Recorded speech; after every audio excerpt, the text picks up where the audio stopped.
नमस्ते।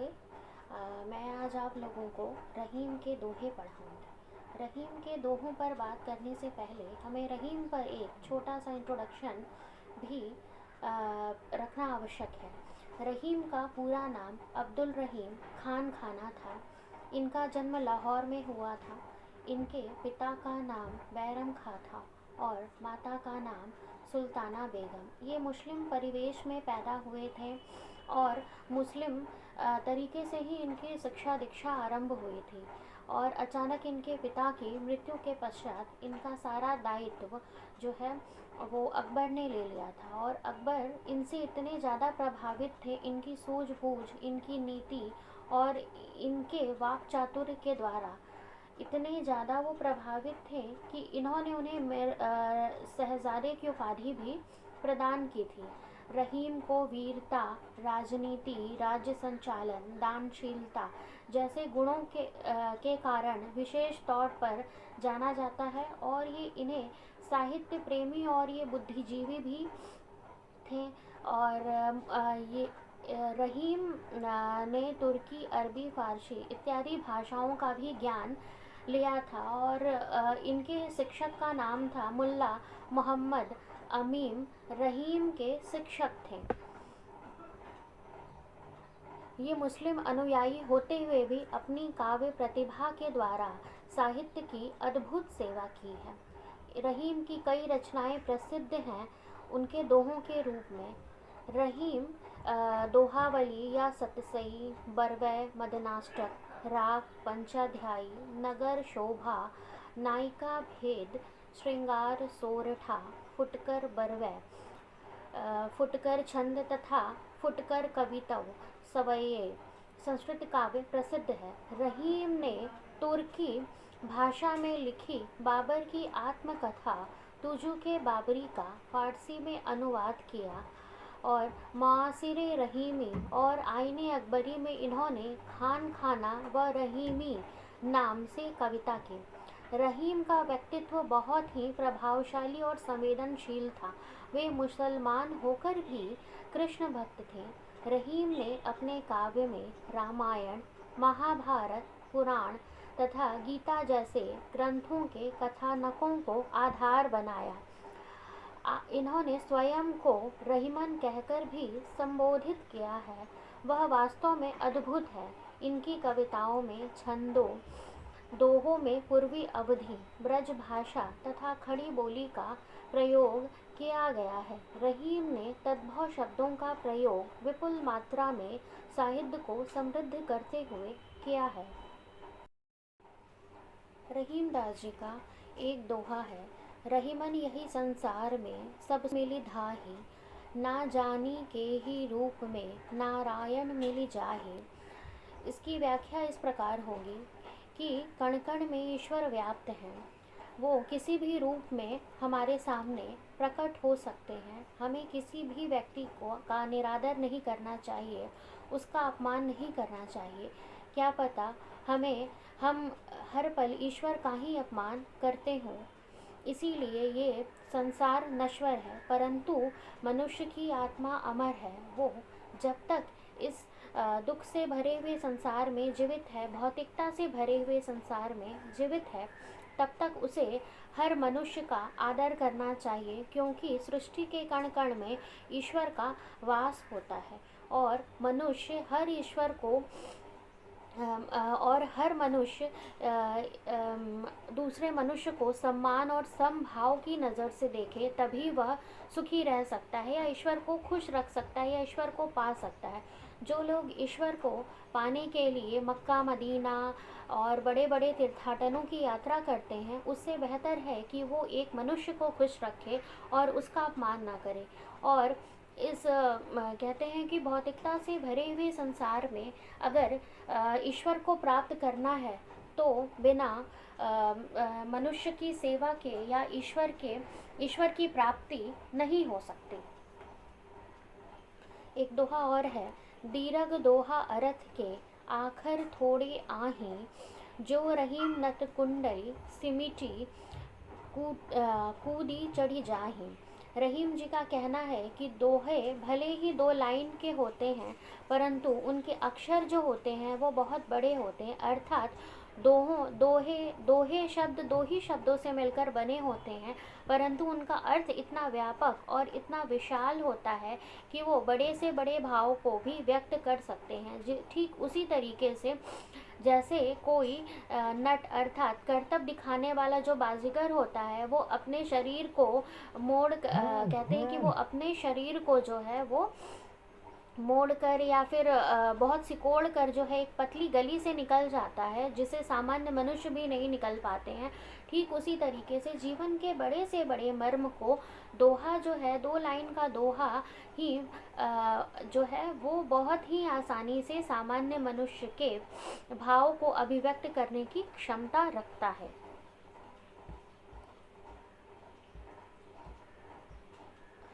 यो रहीम सुख होत है, बढ़त देख निज गोत, जो बड़री अखियाँ निरखी, आँखिन को सुख होत। रहीम जी इस दोहे में कहते हैं कि जब मनुष्य अपने वंश को बढ़ते हुए देखकर उसे अपार हर्ष का अनुभव होता है, और ये सुख ऐसा होता है जैसे किसी नायिका की बड़ी बड़ी आँखें निहार कर जो सुख प्राप्त होता है। इसे सरल शब्दों में ये कहा जा सकता है, अपने वंश या खानदान की वृद्धि को देखकर जो सुख का अनुभव एक मनुष्य को होता है, वही अनुभव एक युवती, सुंदर युवती की बड़ी बड़ी आँखों को देखकर प्रतीत होता है। यहाँ पर वंश की तुलना जो है एक सुंदर युवती की आँखों से की गई है। कहते हैं कि आनंद का अपना ही एक आनंद होता है। अर्थात आनंद जो होता है वो चाहे आप वंश वृद्धि का आनंद हो, चाहे वो किसी सुंदर वस्तु को देखकर आँखों को जो हमारे मन के कोने को जो भाव जागृत होता है, ये ठीक उसी आनंद की ओर भी इशारा किया गया है। रहीमन विद्या बुद्धि नहीं, नहीं धर्म जस दान, भूपर जन्म वृथा धरे, पशु बिन पूंछ विशान। न तो पास में विद्या है, न ही बुद्धि है, न धर्म है और न यश है और न दान भी। किसी को ऐसे मनुष्य ने दिया तो ऐसे मनुष्य का पृथ्वी पर जन्म लेना ही बेकार है।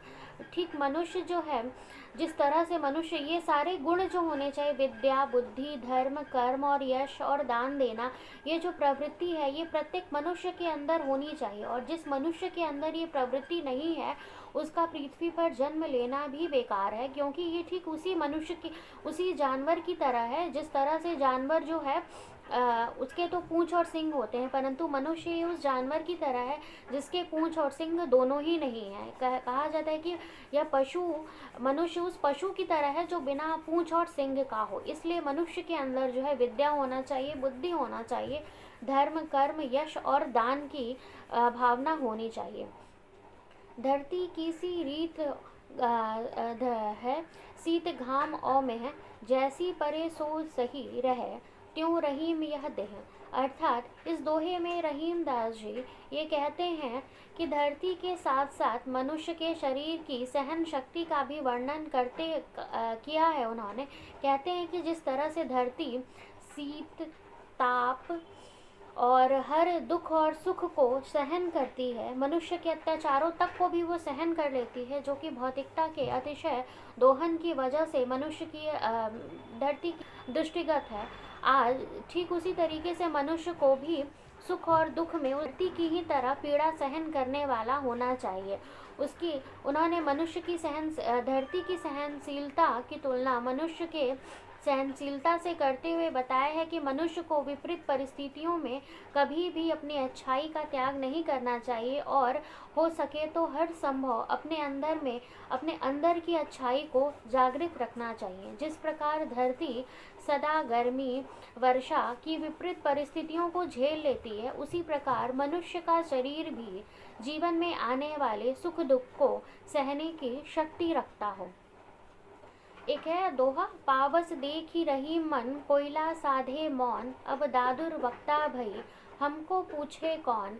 अर्थात यहाँ जो है वर्षा ऋतु को देखकर कोयल और रहीम ने मन में मौन साध लिया है। अब तो मेढक ही बोलने वाले हैं। अर्थात कोई बात, अब तो कोई कोयल की कोई बात पूछता ही नहीं। अर्थात ऐसे अवसर आते हैं जब गुणवान, कभी कभी ऐसे भी अवसर आते हैं या कभी ऐसे लोगों के बीच में आप बैठे रहते हैं जहाँ गुणवान व्यक्ति जो है उसे चुप रहना पड़ता है, वहाँ उसका कोई आदर नहीं होता और गुणहीन वाचाल व्यक्ति का ही बोलबाला हो जाता है। अर्थात वर्षा ऋतु जब आती है तो आपने ये देखा होगा कि जिस तरह से जो है कोयल मौन धारण कर लेती है, उसकी आवाज़ नहीं सुनाई देती है, उसकी कूक कानों में नहीं सुनाई देती है, परंतु मेढक के टर्राने की आवाज़ आपको विपुल मात्रा में सुनाई देगी।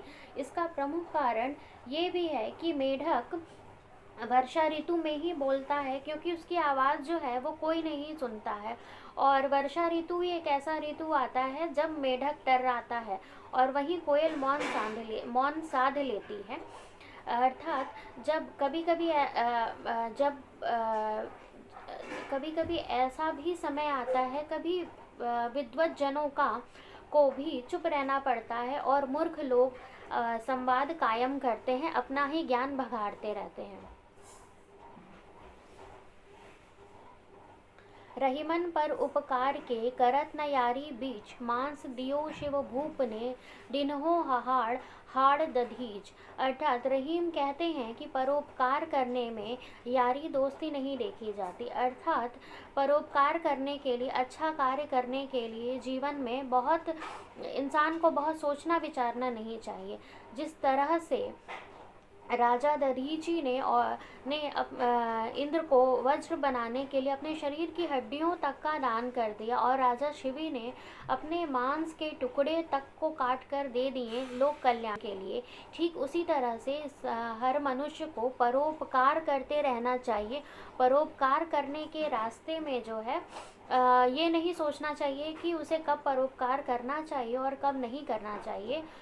ठीक, और उन्होंने इसके लिए राजा दधीची और राजा शिवी और मुनि दधीची का उदाहरण दिया है। अंजन दियो तो किरकिरी, सुरमा दियो न जाए, जिन आखिन सो हरि लख्यों, रहीमन बलि बलि जाए। यहाँ पर जो है प्रभु की लीला का वर्णन करते हुए रहीमदास जी ये कहते हैं कि आँखों का कल्याण काजल लगाने या सुरमा लगाने से नहीं हो सकता। जिन आँखों को हरि का दर्शन मिल जाए वो आँखें कृतार्थ अपने आप हो जाएंगी। अर्थात जिन्हें प्रभु के दर्शन या प्रभु को देखने का सानिध्य मिल जाए, उन आँखों को ना तो काजल लगाने की आवश्यकता है और ना ही सुरमा लगाने की। इसके अलावा एक दोहा और भी है। एक दोहा, कहा करो बैकुंठ ले कल्प वृक्ष की छाह, रहीमन दाख सुहावनो जो गल पीपल बहा पीतम बहा। यहाँ पर जो है रहीमदास जी ये कह रहे हैं कि बैकुंठ का जो कल्प वृक्ष है वो उसकी छाह की कामना नहीं करते हैं, बल्कि वे उस दाख वृक्ष की टहनी की छाव या फिर उस टहनी का सानिध्य उन्हें वह विशेष रूप से मन को उनके भाता है, क्योंकि उस दाख का जो वृक्ष होता है वो कम से कम मतलब उसमें वो प्रभु के साथ, अर्थात प्रभु के बाल रूप के साथ उन्हें कंधे पर कंधा मिलाकर खेलने का अवसर मिला था। ये उसी अवसर को, उस बैकुंठ के कल्प वृक्ष को भी त्यागने की बात करते हैं, केवल उस दाख वृक्ष के लिए। खरच बढ़्यो उद्यम घट्यो, नृपति निठुर मन कीन, कहूँ रहीम कैसे जिया थोड़े जल की मीन। जिस तरह से खर्च बढ़ता है और आय कम होती है तो राजा भी कठोर हो जाता है। अर्थात वो भी सोच समझ कर खर्च करता है और वो सोच समझ कर ही निर्णय लेता है। ठीक उसी तरह से जैसे थोड़े से जल में मछली कैसे तड़प कर रहती है और किस तरह से जो है वो अपना जीवन यापन करती है। एक दोहा है, छिमा बड़न को चाहिए छोटेन को उत्पात, का रहीमन हरि को घट्यो जो भृगुमारी लात। कहते हैं कि जिस तरह से विवेकी मनुष्य या सज्जन मनुष्य को किसी भी परिस्थिति में अपनी सज्जनता त्याग नहीं करनी चाहिए, वो ऐसा नहीं है कि अगर कोई सज्जन व्यक्ति का अगर अपमान भी कर देता है तो ऐसा नहीं है कि वो सज्जन व्यक्ति छोटा हो जाएगा या उसका अपमान हो जाएगा, बल्कि उसका महत्व बढ़ जाएगा। इसी तरह की ही एक घटना को वो भगवान विष्णु और भृगु ऋषि के लात मारने के प्रसंग के रूप में व्यक्त करते हैं। एक बार भगवान विष्णु अपनी शयन निद्रा में थे और भृगु ऋषि का आगमन होता है और उन्हें देखकर भगवान विष्णु ना तो उनका आदर करने के लिए उठते हैं और ना ही उनका सत्कार करते हैं, और ऐसी परिस्थिति में भृगु ऋषि अपने आप को अपमानित करते हैं और भगवान विष्णु को एक लात मारते हैं। परंतु फिर भी भगवान विष्णु मुस्कुराती मुद्रा में वैसे ही थे। अर्थात इसका एक बहुत अच्छा उदाहरण हम इस रूप में हम देख सकते हैं।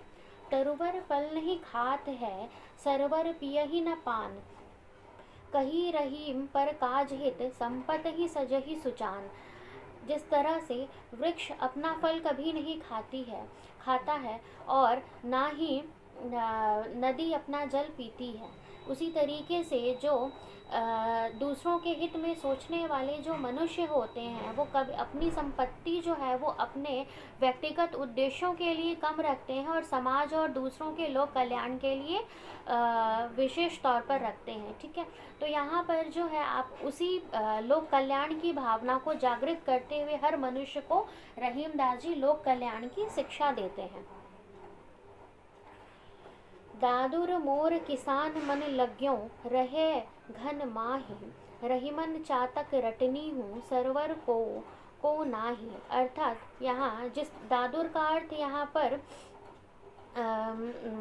मेढक से मोर मयूर को कहा गया है किसान, इन तीनों का जो मन रहता है वर्षा ऋतु में ही लगा रहता है। अर्थात वर्षा का मौसम, वर्षा के आगमन में ही इनका पूरा मन लगा रहता है।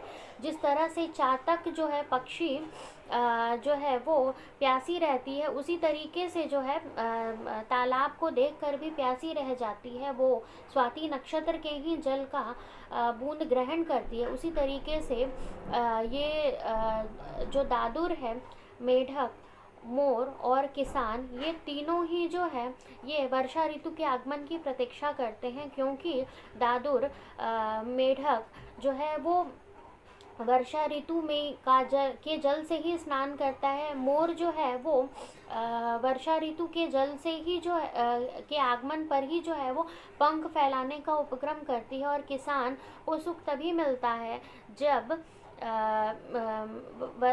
मतलब किसान का जो फसल होता है वो बारिश के वक्त जो है वो हरा भरा और अधिक होता है और उसकी उर्वरा शक्ति बढ़ती है।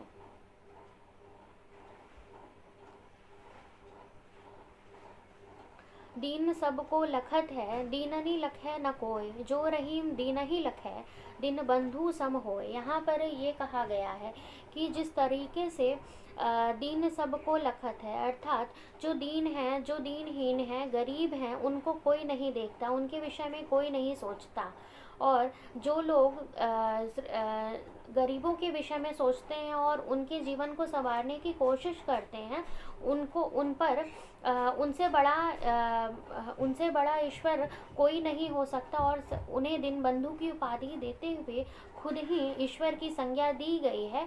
और ऐसे लोगों पर कृपा, जो लोग दूसरों की सहायता करते हैं, उनकी विपरीत परिस्थितियों में ऐसे लोगों की सहायता स्वयं ईश्वर करता है।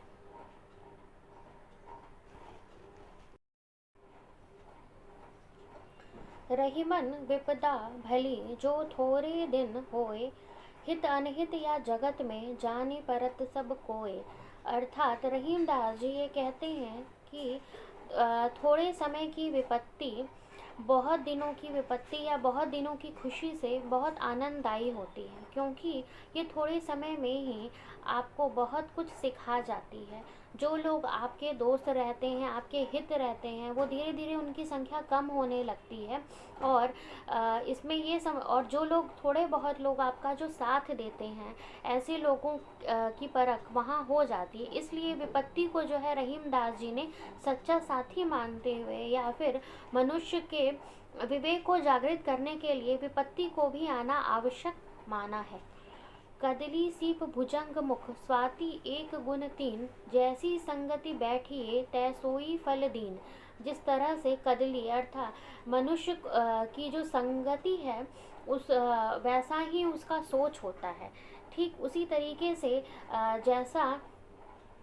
जिस तरह से स्वाति नक्षत्र का जो जल होता है, जब वो केले के पत्ते पर पड़ता है तो वो कपूर बन जाता है, उसी तरीके से स्वाति नक्षत्र का जब जल सीप पर, अर्थात सीप एक प्रकार का जंतु है और जो जल में रहने वाला जंतु है, जब उसके मुख पर पड़ती है तो वो मोती बन जाती है, और वहीं सांप के मुख में पड़ती है तो विष बन जाती है। यहाँ पर जो है संगति की महिमा का बखान किया गया है। जो कहते हैं ना कि जो जिसकी जैसी संगति होती है सामने वाले का मन भी वैसा ही हो जाता है।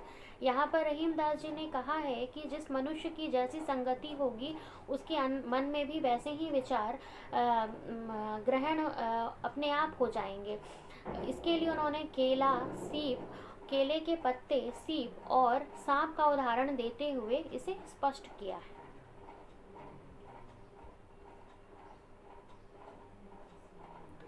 बड़े बड़ाई ना करे, बड़े न बोले बोल, रहीमन हीरा कब कहे लाख टका मेरो मोल। यहाँ पर जो है रहीमदास जी ये कहते हैं कि जो अपनी बड़ाई इंसान को खुद नहीं करनी चाहिए, और कोई व्यक्ति बड़ा है तो या फिर वो बेहतर है तो उसका गुण ही उसे बता देता है कि वो क्या है। पूरे संसार को उसका गुण और उसकी प्रतिभा ही बता देती है कि वो व्यक्ति क्या है। ठीक उसी तरीके से जैसे हीरा तो बहुत कीमती होता है, परंतु हीरा कभी ये बात नहीं कहता है कि वो बहुत लाखों और करोड़ों में बिकता है या वो बहुत मूल्यवान है। उसी तरीके से जो मूल्यवान व्यक्ति होते हैं या फिर जो गुणशील व्यक्ति होते हैं, जिनके अंदर अथाह गुण और प्रतिभा निहित होती है, वो कभी भी अपने गुणों का जो है वो बखान नहीं करते, बल्कि उनकी प्रतिभा जो है वो अपने आप जो है उनके गुणों को अभिव्यक्त कर देती है। रहीमन धागा प्रेम का मत तोड़ो छिटकाए, टूटे से फिर ना मिले, मिले गांठ परी जाए। यहाँ पर रहीमदास जी कह रहे हैं कि कभी भी जो प्रेम रूपी जो धागा है या प्रेम रूपी जो डोर है, उसको कभी भी घमंड या अपमान से उसे नहीं तोड़ना चाहिए, की वजह से अपमान या फिर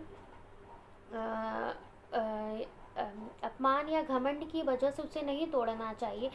ठीक ये और अगर कभी भी प्रेम में या फिर दोस्ती में अगर कभी भी अपमान और घमंड की भावना अगर आ जाती है तो ठीक मनुष्य की स्थिति उस मोतियों से के टूटे हुए हार के समान हो जाती है। जो मोती जो असंख्य मोतियों से पिरा हुआ जो हार होता है, वो जब एक बार टूट जाता है तो वो जुड़ तो जाता है परंतु उसके अंदर गांठें पड़ जाती है। ठीक उसी तरीके से जो है प्रेम, जहाँ प्रेम में जब अगर इंसान का घमंड आ जाता है या फिर अपमान आ जाता है और जब वो रिश्ते को एक बार तोड़ देता है तो ठीक उसी तरीके से उसमें वो वैसी ही गांठ हो जाती है जैसे मोतियों से जुड़े हुए हार में होती है।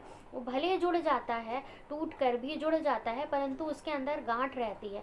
उसी तरीके से जब हम किसी भी व्यक्ति का अपमान करते हैं या फिर हम उनके साथ घमंड पूर्वक व्यवहार करते हैं तो ठीक उस रिश्ते की भी स्थिति वैसी ही होती है, मन में वो भाव वैसे ही बने रहते हैं। रहीमन निज मन की बिथा मन ही राखो गोय, सुनि अठिले हैं लोग सब बाटी न ले हैं कोय। यहाँ पर रहीमदास जी ये कहते हैं कि अपने मन की व्यथा को जो है अपने मन में ही रखना चाहिए। व्यथा का अर्थ यहाँ पर जो है मन की पीड़ा, दुख। जो लोग अपने मन की पीड़ा को, अपने दुख को जो है सब जगह उजागर करते हैं और उनको लगता है कि उनकी समस्या का समाधान दूसरों को बताने में ही है, अपने दुख को दूसरों को बताने में ही है, तो ताकि उनसे उन्हें इस पीड़ा से जो है उनका कोई निवारण हो, परंतु ऐसा कभी नहीं है। जो व्यक्ति जीवन में अपने मन की व्यथा को जो है, अपने जीवन के हर चीज़ को जो दूसरों से अभिव्यक्त करते हैं, और उन्हें ये नहीं पता होता है कि जो अपने मन की पीड़ा बताने से पीड़ा कभी कम नहीं होती, बल्कि लोग उसका उपहास ही उड़ाते हैं पीठ पीछे। इसीलिए लोग सुनकर जो है उसका उपहास उड़ाएंगे, पर उस पीड़ा को कोई बांट नहीं लेगा। इसीलिए अपने मन की पीड़ा को, अपने दुख को, अपने जीवन की कठिन स्थिति को, कठिन पल को अपने पास ही रखना चाहिए, ना कि उसे दूसरों को बताना चाहिए। रहीमन पानी राखिए, बिन पानी सब सून, पानी गए न उबरे, मोती मानुष चून। यहाँ पर रहीम दास जी ये कह रहे हैं कि मनुष्य को हर स्थिति में अपनी पानी रखनी चाहिए, अर्थात पानी का अर्थ है विनयशीलता और विवेकशीलता से है। जिस तरह से बिना पानी के, पानी यहाँ पर एक श्लेष अलंकार आप लोग देख सकते हैं, और साथ में जो है इसमें जो है एक बहुत महत्वपूर्ण बात ये भी आती है कि पानी या विनयशीलता और विनम्रता को भी संबोधित कर रही है। तो बिना पानी के ये तीनों ही बेकार होते हैं। पहला उन्होंने लिया है मोती की चमक, यहाँ मोती मनुष्य और चून। तो मोती जो है, मोती की चमक, तो यहाँ चमक पानी के रूप में निहित है। तो पानी जो है, हम पानी की बात कर रहे हैं, तो मोती की चमक को कहा गया है। दूसरे अर्थ में मनुष्य की विनयशीलता, विवेकशीलता और इज्जत को, और चून यहाँ पर बिना चूना, अर्थात बिना पानी के जो है वो चूने का प्रयोग नहीं किया जा सकता, चूना किसी काम का नहीं है। तो उसी तरीके से मनुष्य के अंदर भी विनयशीलता, विवेकशीलता और संवेदनशीलता, ये तीनों गुण निहित होने चाहिए।